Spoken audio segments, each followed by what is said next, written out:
Alors un sujet suivant, les data centers de l'espace.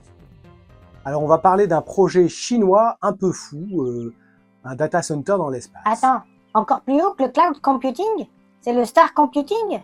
Ils vont quand même pas mettre une grosse salle de serveurs en orbite? Ah, si, c'est presque ça. En fait, l'idée de la start-up Adaspace, c'est de placer des mini-serveurs solaires en orbite. Et le 14 mai, ils en ont déjà lancé 12. La constellation pourrait en compter 2800. Waouh! Alors l'idée, c'est de traiter les données directement dans l'espace, les données qui sont en général captées par les satellites eux-mêmes, et de les renvoyer sur Terre sous forme de résultats et non pas des données brutes. Alors là-haut, ils sont refroidis naturellement par l'espace, ce qui économise beaucoup d'énergie. Et puis, zéro risque que ton voisin débranche la multiprise. Effectivement, mais surtout, ces data centers sont connectés entre eux et vers la Terre avec des lasers permettant d'atteindre jusqu'à 100 gigabits. Oh, donc, comme dans Star Wars, on va avoir des serveurs qui tirent des lasers? Pas vraiment.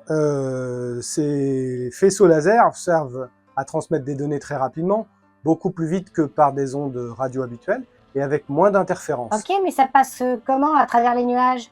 Alors là, c'est un bon point. Oui, il reste des sujets à traiter, suivre la Terre en mouvement, gérer la météo, mais je te rappelle que c'est une constellation. Donc on pourrait imaginer plusieurs points de réception terrestre afin d'éviter une zone nuageuse temporaire. J'espère juste qu'ils vont appeler ça star computing, parce que ça claque.